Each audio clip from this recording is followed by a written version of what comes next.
Greetings and bienvenue, midnight crew. Thank you for returning to this broadcast, and welcome to new viewers joining us for the first time. If you like a video, then feel free to subscribe.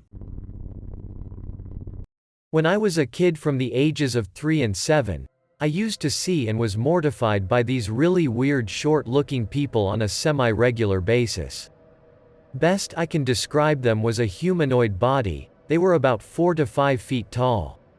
Their faces looked somewhat of a human that was extremely burnt and charred with something that looked like red lipstick over their mouths and eyes to hide the burnt areas, and they wore these kind of silver-looking onesie, like pajamas.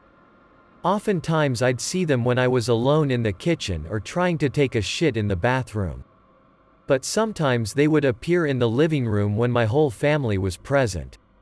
The earliest time I recall seeing them, I was like 3, almost 4 years of age. My family and I lived in Los Angeles at the time.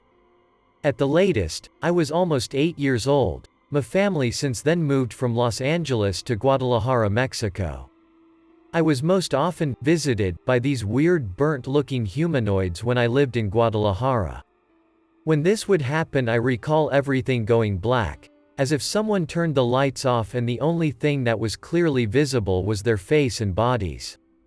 They would often just stare at me or make attempts to reach out to my face. Sometimes, I'd be with my family and the lights would go out. Everything around me would disappear, and before I'd know it I would be surrounded by these creatures for minutes at a time. Then suddenly they would disappear. The lights would come back on and everyone was doing the same thing they were doing before the lights went out.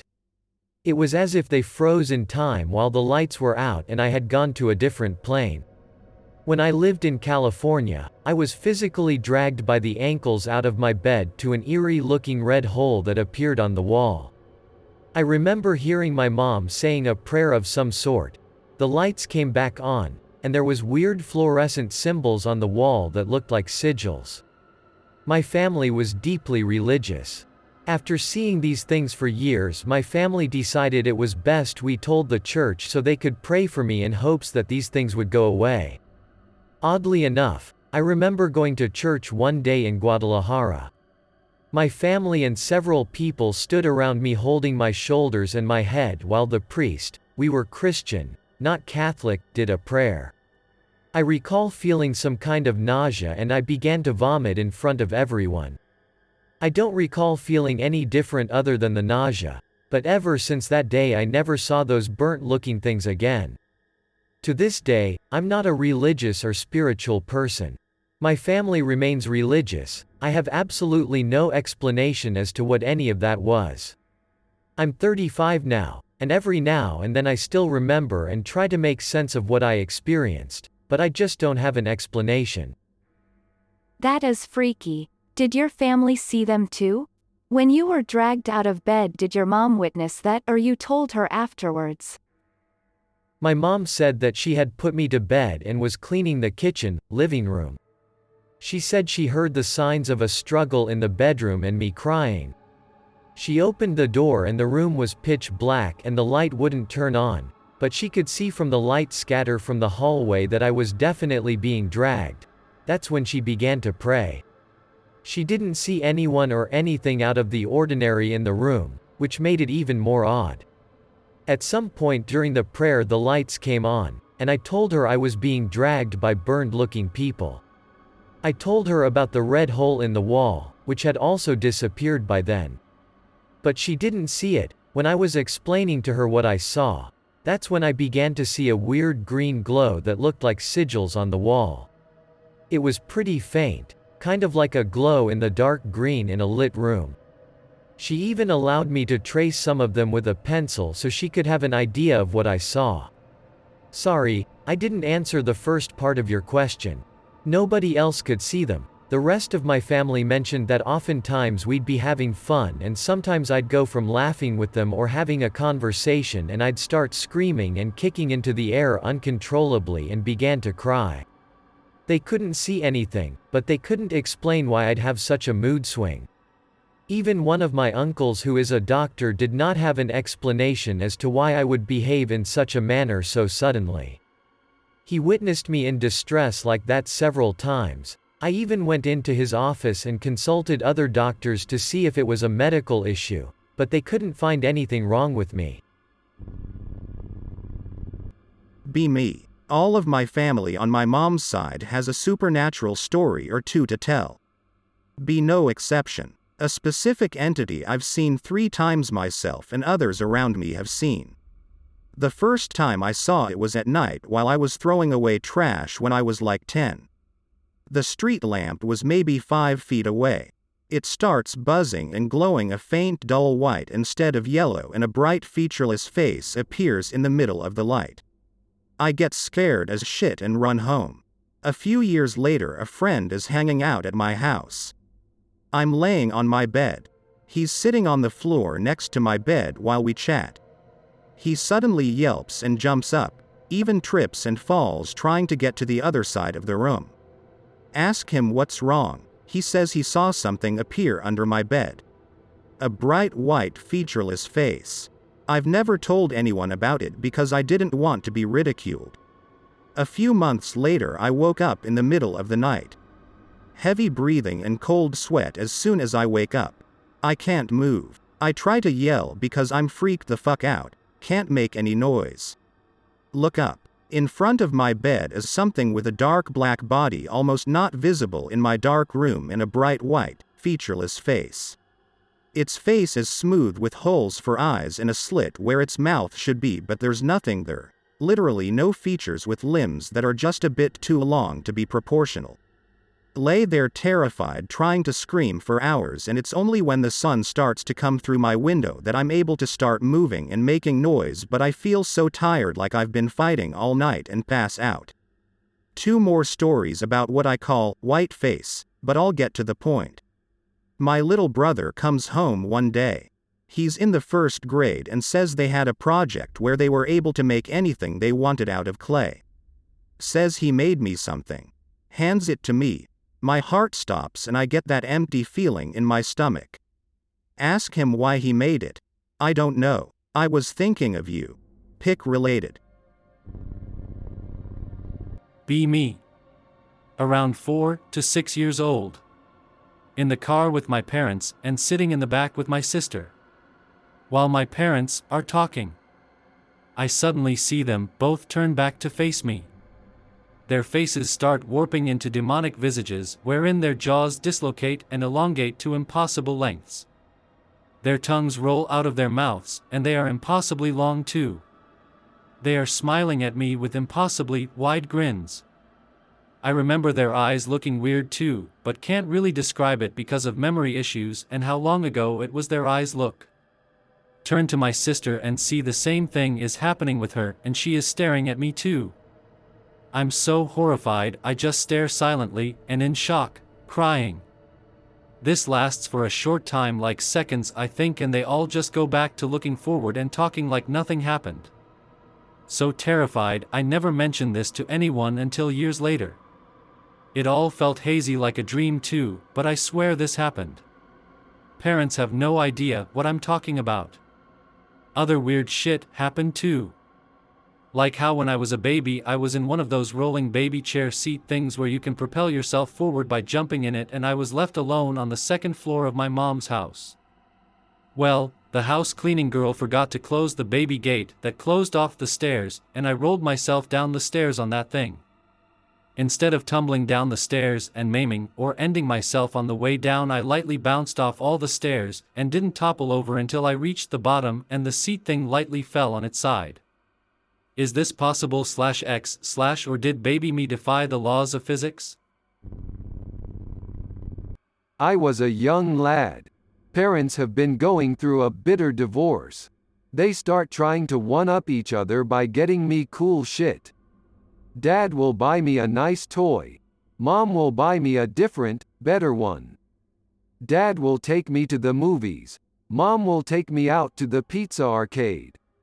I don't care how this sounds, but none of that shit ever made me happy. In fact, it made me feel worse. Anything we did together, my parents always felt like they were forcing me to have a good time so that they could throw it in each other's faces later. 12th birthday is coming up. Not looking forward to it. Dad has been promising me a trip to the water park. Mom is planning a huge party for me. She tells me to invite all of your friends from school. I don't even have friends. I don't know what got into me, but one day I just left the house. Started walking, not paying attention to where I was going. I just remember walking towards the woods. At some point I eventually exited the woods and found myself crossing through a field. Realized I had no idea where I was. Didn't care. Just kept walking. Grass is up to my waist. Exhausting to walk through. Start getting really tired. See a huge brambly bush thing up ahead, about 30 feet away.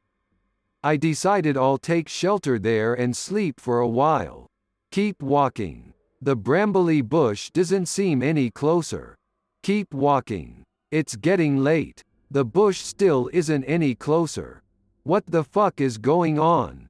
Sun goes down. Still haven't reached the bush. End up falling asleep in the middle of the field. Not sure how much time passes, but I wake up to a commotion. Hear voices all around me. Someone shouts, "We found him. Over here. Over here." I get up and see black silhouettes all around me. Hear dogs on leashes. I see lights flashing in the distance. One of the silhouettes reaches me. Long story short, my parents noticed I was missing and called the cops. Cops found me in the field. They told my parents I had walked in circles for God knows how long around this little tree. In circles? I remember trying to walk towards the tree in the distance. You must have been delirious from the heat, son. Dad tells me. Cops said I had circled the tree for so long that I had flattened all of the tall grass. When they found me, there was a clear circular path all around the tree. Epilogue. This event ultimately led my parents to stay together. They just celebrated their 20th anniversary. I surprised them by telling them they were going to be grandparents. Funny how life can turn around like that. Browsing massive university library, absent-mindedly looking around. As I come around one aisle, I see something that makes me almost choke. There's a little girl sitting on one of the bookshelves. She has to be no more than a foot in height. She's sitting snug, right up against a bookend, in the space between the books and the shelf. Her tiny legs are dangling off the side and she's swinging them. She's looking right at me. Her face looks like a doll's face, but otherwise she seems totally human. I feel absolute horror for some reason at seeing her. She wasn't threatening in any way, but I felt my throat close up and I started to back away. She held my gaze as I moved. I blinked a few times in disbelief and she disappeared. Literally in the blink of an eye. Your story reminded me of something. It's not that weird. Just an odd, unexplained occurrence. Frequent the local library. Been going like once a week for the past 10 years, very friendly with the librarians. One day, I notice a shopping cart by the entrance. It's loaded with stuff and topped with a blanket, the way a homeless person's belongings sometimes are. Don't see any homeless person around, but figure that's what it is. Whatever, right? But I notice it every time I go to the library. Never a homeless person around. The shopping cart is always in the same spot, off to the side by the front doors, not in anybody's way. One day I spot the homeless person. It's this tiny little man who looks all black like a fucking burnt leaf, just pitch fucking black. He's wearing a little cloak too, or a cape, kinda like pick related. I remember thinking it made him look like a withered old monk. The cape looked brand new, which was weird. It was all shiny and velvety looking. As I walked by him, I made eye contact and the old man froze. He nodded slightly as I passed. I nodded back and smiled, he didn't. So I walk inside. Bring up the old man to the librarians, thinking maybe one of them saw him. None of them have. I describe him, mention how he looked totally black like charcoal, and wore a little cape. Realize how ridiculous it sounds.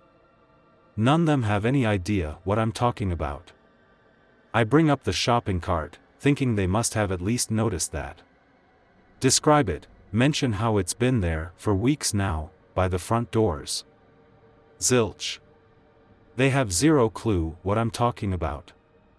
One of them even says that homeless people aren't allowed to linger at the library, or even to leave their belongings there.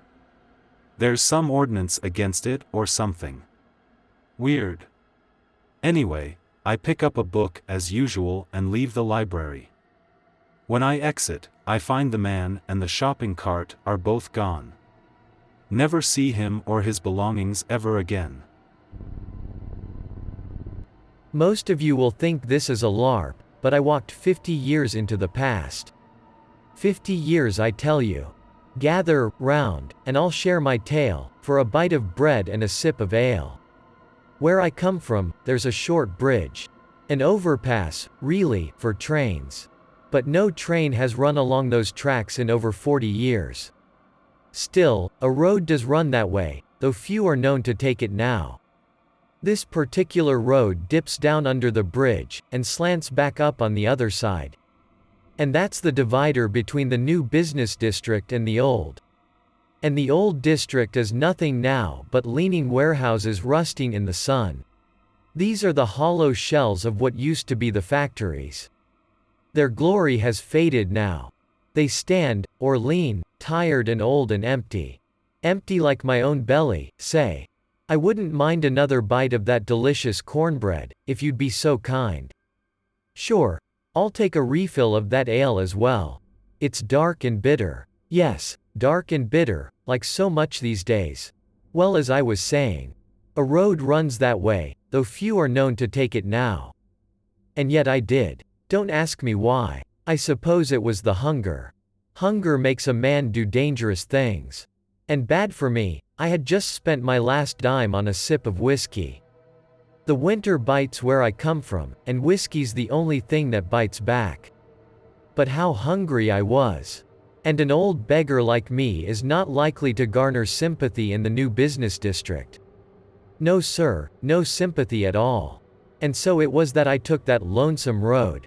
And it dipped, as I mentioned earlier, down into the belly of the bridge. Into the growing darkness. But when the road was darkest, there came a sound. From that old, dying part of town, from that district where both machinery and man had long ceased their labor, there came a living sound. At first, it was faint. But as I was coming out of the darkness, into the cold sunlight of the old business district, I heard it loud and clear. It was the whirring and gasping and thrumming of the factories. I couldn't believe it. For a moment, I wondered if the cold had gotten me. Maybe it had gripped my body in the cold, dark heart of the bridge, and I was dead, or dreaming, on the frozen road. That part of me said, go back. Nothing good can come from this, and I very nearly did. Only something pulled me forward. A certain rumbling of the earth. And then a whistle, so loud and piercing that I gave a start. But I knew what it was, and I rushed forward in disbelief. As I came out from under the rumbling bridge, I looked up. And what should I see, but a train. A shining, magnificent, howling train. On those old, forgotten tracks, in that old, forgotten part of town. I could scarcely tear my eyes away. But when I did, I saw the factories. They all looked new. No longer leaning and tired and sad, but gleaming in the winter sun, tall and proud. And then a second whistle blew from inside one of the buildings. The sound seemed to pull me towards it. I rested my hand on the fence surrounding the factory and watched as a horde of men came piling out, sweating and covered in soot and laughing. Part of me was afraid to move. I thought, wherever I am not supposed to be here. And so I stayed still as a ghost. And I watched the men as they sat on the hard dirt and unpacked their lunch. But oh, how my hunger returned at the sight of their food.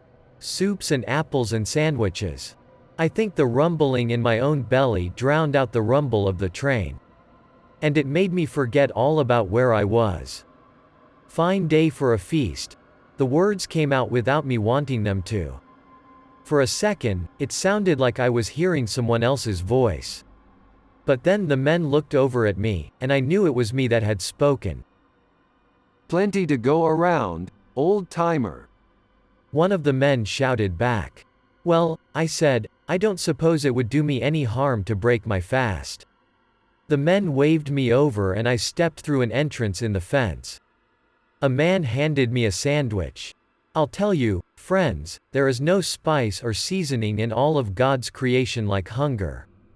When I bit down into that mayonnaise and bologna on white, the little hairs on the back of my neck stood up, and I felt my belly smiling.